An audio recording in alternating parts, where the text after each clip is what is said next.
உங்கள இக்னோர் பண்றவங்க உங்க மெசேஜ் பார்க்கலன்னு இல்ல, உங்க கால் பார்க்கலன்னு இல்ல, பார்த்துட்டு தான் இக்னோர் பண்றாங்க. இது சொன்னா உங்களுடைய மனசு ரொம்ப கஷ்டப்படும். ஆனா இதுதான் உண்மை. நீங்க பண்ணிட்டு இருக்கிற மிகப்பெரிய ஒரு மிஸ்டேக் என்ன தெரியுமா? இன்னும் உங்களுக்கு நீங்க அட்டென்ஷன் குடுத்துக்கிட்டே இருக்கீங்க. அத பண்ணாம இத பண்ணீங்க அப்டின்னா, உங்கள யார் இக்னோர் பண்றாங்களோ அவங்க உங்கள தேடுவாங்க. பிகாஸ் சைக்காலஜிக்கல் என்ன சொல்லுது அப்டின்னா, what you stop chasing start chasing you. அதாவது எத நீ தேடி ஓடிக்கிட்டே இருக்கியோ, அத நீ ஸ்டாப் பண்ணும்போது அது உன்ன தேடும்னு சொல்றாங்க. உங்கள ஏன் இக்னோர் பண்றாங்க? அந்த கடைசி சொல்யூஷன் என்ன? உங்கள தேட வைக்கிறது என்ன? அப்படிங்கிறத பத்தி தான் இந்த வீடியோல தெளிவா தெரிஞ்சுக்க போறோம். அத தெரிஞ்சுக்கணும் அப்படின்னா, கடைசி வரைக்கும் இந்த வீடியோவ ஸ்கிப் பண்ணாம வாட்ச் பண்ணுங்க. First point, why people ignore you. Reality என்ன தெரியுமா? ஆக்சுவலா ஆன்லைன்ல தான் இருப்பாங்க. நம்மளுடைய மெசேஜ் பார்த்திருப்பாங்க, கால் பார்த்திருப்பாங்க. ஆனா ரிப்ளை அப்படிங்கிறது பண்ணியிருக்கவே மாட்டாங்க. அவங்களுடைய ஒரே ஒரு மெசேஜுக்காக, ஜஸ்ட் ஒரே ஒரு ஹலோ அப்படின்னு சொல்ற அந்த வார்த்தைக்காக மணிக்கணக்கா வெயிட் பண்ணிக்கிட்டே இருப்போம். நம்மளுடைய மைண்ட்ல மில்லியன் கணக்கான கொஸ்டின் இருந்துகிட்டே இருக்கும். ஏன் என்ன இக்னோர் பண்றாங்க அப்படிங்கிற மாதிரி. யார் இன்னைக்கு உங்கள இக்னோர் பண்றாங்களோ அதே பெர்சன் தான் கொஞ்ச நாளைக்கு முன்னாடி ரொம்ப கேர் பண்ணியிருப்பாங்க. ரொம்ப அன்பா பார்த்துருப்பாங்க. அது மொத்தமா இப்ப ஸ்டாப் ஆகும்போது அத சமாளிக்க முடியாம, அத மேனேஜ் பண்ண முடியாம அந்த வலியோட நம்ம டிராவல் பண்ணிக்கிட்டே இருப்போம். ஆனா உண்மை என்ன தெரியுமா? அவங்களுடைய தேவைகள் அப்படிங்கிறது முடிஞ்சு போயிருக்கும். அதனால தான் நம்மள தூக்கி தூர போட ஆரம்பிக்கிறாங்க, இக்னோர் பண்ண ஆரம்பிக்கிறாங்க. இங்க யாருமே ஒரு யூஸ் இல்லாம, ஒரு அவசியம் இல்லாம யாரும் பக்கத்துல வச்சுக்கணும் அப்படிங்கிறது இங்க யாரும் யோசிக்கிறதே கிடையாது. உங்களுக்கு புரியிற மாரி சொல்றேன். அதாவது மழை வரும்போது தான் அந்த குடையோட அருமை என்ன அப்படிங்கிறது நமக்கு கிளியரா வந்து புரிய ஆரம்பிக்கும். அதோடைய வேல்யூ ரொம்ப கம்மியா இருந்தாலும், குடையோட காஸ்ட் ரொம்ப கம்மியா இருந்தாலும், மழை வரும்போது ரொம்ப பெருசா மதிக்க ஆரம்பிப்போம். மழை முடிஞ்சு போனதுக்கு அப்புறமா அந்த குடைய தூக்கி தூர போட ஆரம்பிச்சுருவோம். இதே மாரி தான். உங்கள இன்னைக்கு தூக்கி போட்டுருக்காங்க அப்படின்னா, உங்களுடைய தேவைகள் முடிஞ்சு போயிருக்கலாம். இல்ல அவங்க தேடுற மாதிரி ஒரு பெர்சனா நீங்க இல்லாம இருக்கலாம். இதனால தான் இக்னோர் பண்ணியிருக்காங்க. Second point, chasing mistake. ஒரு பொருள வந்து தொலைச்சிட்டோம் அப்படின்னா, அத தேடி புடிச்சு கண்டுபிடிச்சு எடுத்துறலாம். ஆனா ஒரு மனச தொலைச்சிட்டோம் அப்படின்னா, அத தேடி புடிச்சு வற்புறுத்தி அத எடுக்க ட்ரை பண்றோம் அப்படின்னா, சீரியஸா சொல்றேன். அது ஒரு ட்ரூவான லவ்வ வந்து கிடைக்கவே கிடைக்காது. ஒரு பேருக்கு இருக்கிற மாதிரி இருக்கும். ஒரு சீட்டிங் இருக்கிற மாரி இருக்கும். ஜஸ்ட் ஒரு மாஸ்க் போட்டுட்டு தான் உங்ககிட்ட பழக ஆரம்பிக்கலாம். ஆக்சுவலா நீங்க உங்கள ஏன் இக்னோர் பண்றாங்க அப்படின்னா, ஒரு கால் பண்ணியிருப்பீங்க, ஒரு மெசேஜ் பண்ணியிருப்பீங்க, சடனா ரிப்ளை பண்ணியிருக்க மாட்டாங்க. ஸோ அந்த இடத்துல நீங்க மல்டிபிள் டைம் வந்து அத ட்ரை பண்ணிக்கிட்டே இருப்பீங்க. ஒரு மெசேஜ் சென்ட் பண்றீங்க அப்படின்னா, அந்த இடத்துல 100 மெசேஜ சென்ட் பண்ணுவீங்க. உங்கள பொறுத்தவரைக்கும் நான் உங்கள எப்படியெல்லாம் லவ் பண்றேன் அப்படிங்கிறத ப்ரூவ் பண்றதுக்காக நான் மெசேஜ் சென்ட் பண்றேன் அப்படிங்கிற மாரி உங்களுக்குள்ள ஃபீல் ஆகும். பட் அவங்கள பொறுத்தவரைக்கும் அது வந்து ஒரு டார்ச்சரா வந்து ஃபீல் ஆக ஆரம்பிக்கும். ஸோ தொடர்ந்து நீங்க ஒரு மெசேஜோ, ஒரு கால வந்து மல்டிபிள் பண்ணும்போது, அவங்களுக்கு நீங்க எவ்வளோ பெரிய ஆளா இருந்தாலும் சரி, ரொம்ப சின்னதா வந்து தெரிய ஆரம்பிப்பீங்க. இவ்வளதானா இவன்? இவ்வளதானா இவ? அப்படிங்கிற மாதிரி திங்க் பண்ண ஆரம்பிப்பாங்க. அதனால தான் உங்களுடைய லவ்வும், உங்களுடைய அன்பும் அவங்களுக்கு வந்து புரியாம போகுது அப்படிங்கிறத தெளிவா தெரிஞ்சுக்கோங்க. Third point, mirror effect tricks. நெறைய ரிலேஷன்ஷிப்புக்குள்ள இத ஃபாலோ பண்ணிட்டு இருக்காங்க. இதனால நெறைய பிரச்சனை அப்படிங்கிறது ஸ்டார்ட் ஆகிக்கிட்டே இருக்கு. அதாவது மிரர் எஃபெக்ட் அப்படின்னா, ஒரு பெர்சன் கோவப்பட்டாங்க அப்படின்னா, இவங்களும் சேர்ந்து கோவப்படுவாங்க. அவங்க நம்பர பிளாக் பண்ணாங்க அப்படின்னா, இவங்களும் சேர்ந்து பிளாக் பண்ண ஆரம்பிப்பாங்க. அவங்க ஈகோ காட்ட ஆரம்பிச்சாங்க அப்படின்னா, இவங்களும் வந்து ஈகோ காட்ட ஆரம்பிப்பாங்க. இந்த மாதிரி நடக்கும்போது என்ன நடக்கும் அப்படின்னா, நீங்க எவ்வளோதான் லவ் பண்ணியிருந்தாலும், எவ்வளோதான் வந்து ஸ்ட்ரென்த்தா இருந்திருந்தாலும், ஆட்டோமேட்டிக்கா இந்த மாதிரியான ஒரு ஆட்டிட்யூட் அப்படிங்கிறது உங்கள ரொம்ப தூரத்துக்கு வந்து தள்ளி போய்க்கிட்டே இருக்கும். இந்த இடத்துல லவ் அப்படிங்கிறது புரியாம போறதுக்கும் நெறைய சான்சஸ் இருக்கு. ரிலேஷன்ஷிப் அப்படிங்கிறது ஸ்பாயில் ஆகுறதுக்கு நெறைய சான்சஸ் இருக்கு. ஸோ இப்படி தான் ஒரு பெர்சன் வந்து அவங்கள மாதிரி இவங்களும் ஷோ பண்ணும்போது, அந்த மாரி பிரச்சனை வரும்போது அவங்கள இக்னோர் பண்றாங்க அப்படிங்கிறத தெளிவா தெரிஞ்சுக்கோங்க. அதாவது ரிலேஷன்ஷிப்புக்குள்ள இந்த மிரர் ஆட்டிட்யூட் அப்படிங்கிறது ரொம்ப சரியா ஒர்க் ஆகும். அத எந்த இடத்துல யூஸ் பண்றோம் அப்படிங்கிறது ரொம்ப அவசியமானது. இத நம்ம சரியா யூஸ் பண்ணோம் அப்படின்னா, அழகான ரிலேஷன்ஷிப்பா மாற ஆரம்பிக்கும். அவங்க சிரிக்கும்போது நாமளும் சிரிக்கலாம். அவங்க வந்து நம்மகிட்ட அன்பு காட்டும்போது நம்மளும் வந்து அன்பு காட்டலாம். நமக்கு சர்ப்ரைஸ் பண்ணும்போது நாமளும் வந்து சர்ப்ரைஸ் பண்ணலாம். இந்த மாரி ரிலேஷன்ஷிப்புக்குள்ள மிரர் எஃபெக்ட் அப்படிங்கிறது அந்த ரிலேஷன்ஷிப்ப ரொம்ப அழகா மாத்தும். ரொம்ப தூரத்துக்கு வந்து கொண்டு போகும். எத நம்ம மிரரா எடுத்துக்கணும், எத மிரரா எடுத்துக்க கூடாது அப்படிங்கிறத நெறைய ரிலேஷன்ஷிப்புக்குள்ள புரிஞ்சுக்கிறது கிடையாது. Fourth point, don't try to impress. Impress பண்ணக்கூடாதா? லவ்ல இம்ப்ரெஸ் பண்ணா தானே லவ் ரொம்ப ஸ்ட்ராங் ஆகும் அப்படிங்கிற மாதிரி நீங்க யோசிக்க ஆரம்பிக்கலாம். ஆனா இம்ப்ரெஸ் பண்றது கூட லிமிட்டா இருந்தா தான் நல்லா இருக்கும். அதாவது மழை அப்படிங்கிறது எல்லாருக்குமே பிடிக்கும். ஆனா அந்த மழை அப்படிங்கிறது மாசத்துல 2 நாள் வந்துச்சு அப்படின்னா ரொம்ப என்ஜாய் பண்ணுவோம். ஆனா மாசம் ஃபுல்லா வந்துகிட்டே இருந்துச்சு அப்படின்னா, என்னடா அது நச நசன்னு பேஞ்சுகிட்டே இருக்கு அப்படிங்கிற மாதிரி நமக்கு வந்து கோவம் வர ஆரம்பிக்கும். இதே மாரி தான். இந்த இம்ப்ரெஸ் பண்ற பெர்சன்லாம் யாரா இருப்பாங்க தெரியுமா? அதிகமா அன்பு காட்டுற ஒரு பெர்சனா இருப்பாங்க. அவங்கள தவிர வேற யாருமே எனக்கு உலகமே இல்ல அப்படின்னு சொல்லி இருக்கக்கூடிய ஒரு பெர்சனா இருப்பாங்க. அந்த அளவுக்கு அவங்கள உண்மையா நேசிப்பாங்க. ஆனா உங்கள பொறுத்தவரைக்கும் நீங்க அன்பு காட்டுற ஒரு பெர்சன் தான். பட் அவங்கள பொறுத்தவரைக்கும், என்னடா இவன் எப்ப பார்த்தாலும் ஏதாவது ஒண்ணு பண்ணிக்கிட்டே இருக்கான். என்னடா இவ எப்ப பார்த்தாலும் ஏதாவது ஒண்ணு செஞ்சுக்கிட்டே இருக்கா அப்படிங்கிற மாதிரி அது உங்களுக்கு போர் அடிக்க ஆரம்பிக்கலாம். உங்கள பொறுத்தவரைக்கும் அது ஸ்ட்ராங் லவ் தான். உண்மையான அன்பு தான். பட் அவங்கள பொறுத்தவரைக்கும் அது போரிங்கா தெரிய ஆரம்பிக்கலாம். இந்த மாதிரி உங்கள நீங்க இந்த மாதிரி உங்க பார்ட்னர ரொம்ப இம்ப்ரெஸ் பண்ண ட்ரை பண்ணும்போது, சில நேரத்துல அது புரிஞ்சுக்காம, சில நேரத்துல அது ராங்கா போகும்போது, உங்கள அவங்க இக்னோர் பண்றதுக்கு நெறைய சான்சஸ் இருக்கு.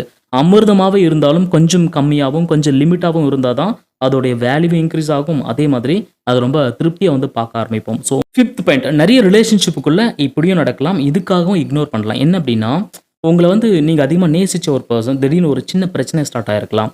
இல்ல அவங்களுக்குள்ள ஒரு தாட் அப்படிங்கிறது கிரியேட் ஆயிருக்கலாம். கொஞ்சம் இக்னோர் பண்ணா நம்மள தேடி வருவாங்களா? இல்ல வராமலே விட்டுருவாங்களா? உங்களுடைய அன்பு அப்படிங்கிறது எந்த அளவுக்கு இருக்கு அப்படின்னு சொல்லி தெரிஞ்சுக்கலாம் அப்படிங்கிறதுக்காக கூட உங்ககிட்ட ஒரு சின்ன டிஸ்டன்ஸ் அப்படிங்கிறத கிரியேட் பண்ண ஆரம்பிக்கலாம். ஸோ இதெல்லாம் எதுக்காக அப்படின்னா, மறுபடியும் நம்மள தேடுவாங்களா?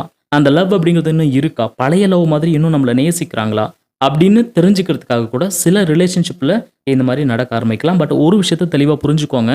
நீங்க வாழ்ந்துட்டு இருக்கிறது ஒரு அழகான ரிலேஷன்ஷிப். இந்த இடத்துல டெஸ்ட் அப்படிங்கிறது பண்ணணும்னு அவசியம் கிடையாது. நீங்க ஒரு எக்ஸாம் எழுதுறது கிடையாது. ஸோ இந்த இடத்துல டெஸ்ட் எழுதுறீங்க அப்படின்னா, சில நேரத்துல அது ஃபெயில் ஆச்சு அப்படின்னா, அந்த இடத்துல உண்மையான லவ்வாவே இருந்தாலும் சரி, அது உங்களுக்கு தவறுதலா புரியறதுக்கு நெறைய சான்சஸ் இருக்கு. ஒரு நல்ல ரிலேஷன்ஷிப்புக்குள்ள வந்து வர ஆரம்பிச்சிட்டீங்க அப்படின்னா, உங்கிட்ட எவ்வளவு அன்பு இருக்கு, என்கிட்ட எவ்வளவு அன்பு இருக்கு அப்படிங்கிற மாரி டெஸ்ட் பண்ணி பார்க்காதீங்க. 2 பேரும் சேர்ந்து ஒரு விஷயத்த அன்ப எப்படி குடுக்கலாம் அப்படிங்கிற மாரி யோசிக்க ஆரம்பிங்க. அதுதான் அழகான ரிலேஷன்ஷிப்ப மெயின்டெயின் பண்ணும்.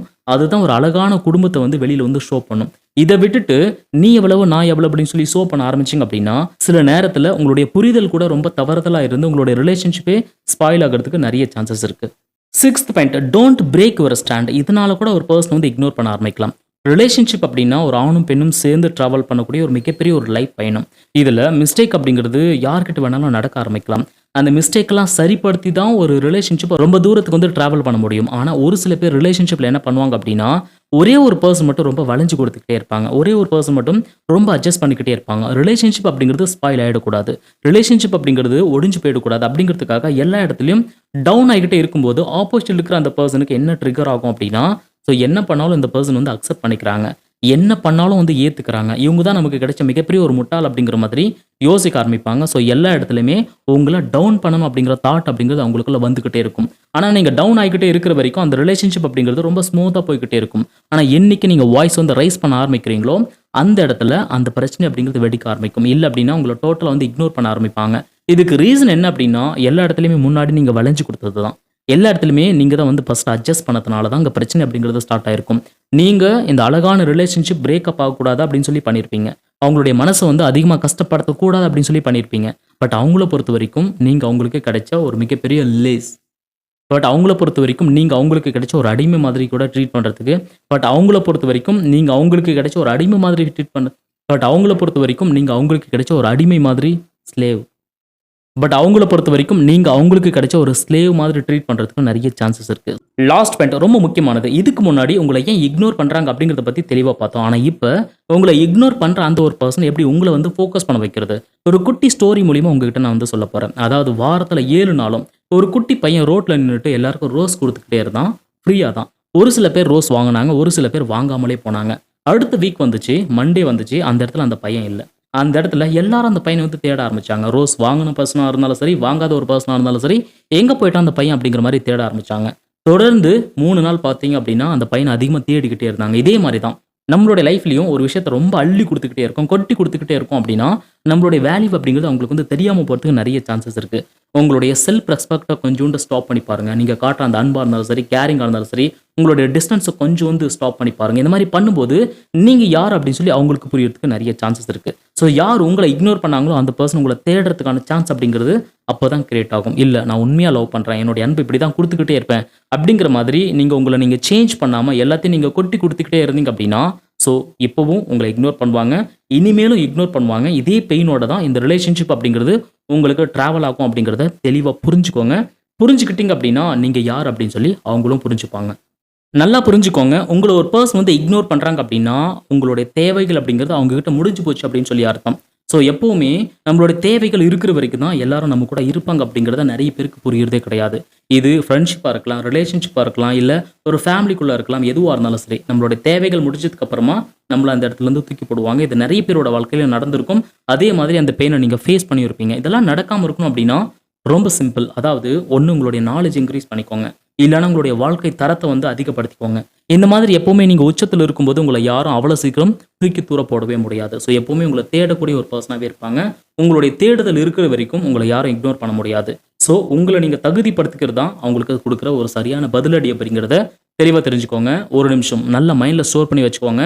உங்களுடைய அன்ப கொஞ்சம் கூட மதிக்காத ஒரு பெர்சன, உங்களுக்கு சுத்தமா ரெஸ்பெக்ட் குடுக்காத ஒரு பெர்சன, உங்கள டோட்டலா இக்னோர் பண்ண ஒரு பெர்சன நீங்க மறுபடியும் தேடி போறத விட, உங்கள தகுதிப்படுத்திக்கினா மட்டும் தான் அவங்க உங்கள தேடி வருவாங்க. சரி, உங்கள தூக்கி போட்டு போன அந்த பெர்சனுக்கு உங்கள எப்படி தகுதிப்படுத்திக்க போறீங்க?